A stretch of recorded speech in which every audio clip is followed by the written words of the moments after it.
तो दोस्तों इन्फोसिस ने अपने क्वार्टर फोर के नंबर को डिस्क्लोज कर दिया है। तो चलिए देखते हैं क्या है क्वार्टर फोर के नंबर्स के अंदर। लेकिन उससे पहले बता दूं, कंपनी को उससे डिविडेंड की भी अनाउंसमेंट की गई इस क्वार्टर में। 25 रुपये के हिसाब से कंपनी आपको डिविडेंड देने जा रही है, जिसका जो रिकॉर्ड डेट होने वाला है वो आपका होना है 10 जून। तो याद रखिएगा 10 जून कंपनी का रिकॉर्ड डेट है कंपनी का 25 रुपये डिविडेंड के लिए। चलिए नंबर देखते हैं। तो देखिए पिछले क्वार्टर में कंपनी 45,479 करोड़ का रेवेन्यू जनरेट की थी ऑपरेशन के थ्रू। पिछले साल 40,925 करोड़ के आसपास, जबकि अभी देखें तो बढ़ के 46,402 करोड़ आपको जाता हुआ देखने को मिला। तो साल दर साल जाते हैं तो साल दर साल कंपनी के रेवेन्यू के अंदर एक अच्छी खासी तेजी आपको देखने को, लगभग बोल सकते हैं 13% के आसपास का जंप है कंपनी के रेवेन्यू के अंदर। साल दर साल 13 से 14% के आसपास की तेजी है। जबकि क्वार्टरली बेस पे जाते हैं तो क्वार्टरली बेस पे कंपनी का रेवेन्यू लगभग 2% के आसपास बढ़ता हुआ देखने को मिला। तो क्वार्टरली बेस पे देखा साल दर साल देखें तो कंपनी का रेवेन्यू आपको बढ़ता हुआ देखने को मिला है।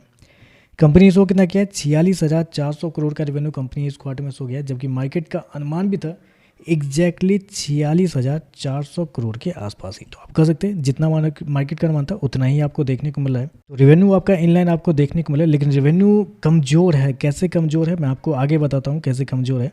खर्चे क्या वो देख लेते हैं। तो देखिए पिछले क्वार्टर में 36,100 करोड़ कंपनी ने खर्च किए थे। पिछले साल 32,452 करोड़। अभी देखें तो कंपनी का 36,764 करोड़ आपको जाता हुआ देखने को मिला। तो खर्चे भी देखते हैं तो खर्चे भी कंपनी के ठीक है, नॉर्मली आपको देखने को मिला है। प्रॉफिट की बात कर लेते हैं। तो देखिए पिछले क्वार्टर में 6,666 करोड़ का प्रॉफिट था। पिछले साल 7,038 करोड़। जबकि अभी देखें तो कंपनी का प्रॉफिट 8,509 करोड़ आपको जाता हुआ देखने को मिला। तो साल दर साल जाते हैं तो साल दर साल कंपनी के प्रॉफिट के अंदर तेजी आपको देखने को मिली। लगभग 21 से 22% के आसपास का जंप है कंपनी के प्रॉफिट के अंदर साल दर साल। जबकि क्वार्टरली बेस पे आते हैं तो क्वार्टरली बेस पे एक बड़ी तेजी आपको देखने को मिली है। लगभग 30% के आसपास का जंप आपको देखने को मिला। लेकिन याद रखिएगा क्वार्टरली बेस पे इतना बड़ा जंप क्यों है, क्योंकि पिछले क्वार्टर में एक्सेप्शनल आइटम में कंपनी को अच्छा खासा नुकसान हुआ था। 1,289 करोड़ का नुकसान हुआ था, जिसकी वजह से कंपनी का प्रॉफिट इतना बड़ा आपको देखने को मिला है। कंपनी ने शो कितना किया, 8,509 करोड़ का प्रॉफिट इस क्वार्टर में। जबकि मार्केट का जो अनुमान था वो था लगभग थोड़ा बेहतर अनुमान था, बेसिकली लगभग 7,500 करोड़ के आसपास। तो मार्केट के अनुमान से तो प्रॉफिट आपको बेहतर आपको देखने को मिल रहा है।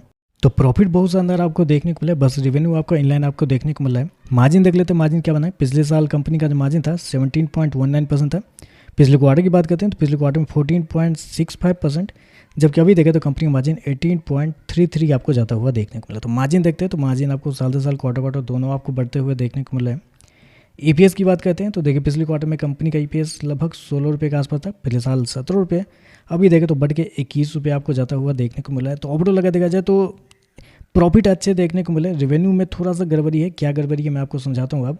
क्योंकि आप यहाँ पे देखते हैं तो क्वार्टरली बेस पे कंपनी का रेवेन्यू कितना बढ़ता हुआ देखने को मिला है, 2% के आसपास का जंप आपको देखने को मिला है। लेकिन अगर इसको यही डॉलर में अगर कन्वर्ट करके आप देखने के लिए जाते हैं, डॉलर में अगर कंपनी का रेवेन्यू अगर आप देखने के लिए जाते हैं तो 0.5% माइनस का आपको देखने को मिला है। जी हाँ, 0.5% आपको रेवेन्यू गिरता हुआ देखने को मिला है क्वार्टरली बेस पे।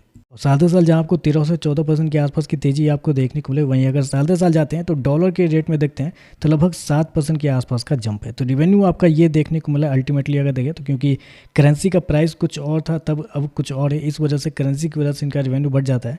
तो क्वार्टरली बेस पे देखते हैं तो आधे % रेवेन्यू आपका गिरता हुआ देखने को मिला है। जबकि साल दर साल 7% के आसपास की तेजी कंपनी के रेवेन्यू के अंदर देखने को मिली है। तो रेवेन्यू इनलाइन है लेकिन प्रॉफिट शानदार आपको देखने को मिले। देखते हैं इस पर मार्केट कैसे ये कहता है, क्योंकि पिछले कुछ दिनों में शेयर के अंदर गिरावट भी आपको देखने को मिली और शेयर और लगभग 52 वीक लो के आसपास आपको ट्रेड करता हुआ देखने को मिला है।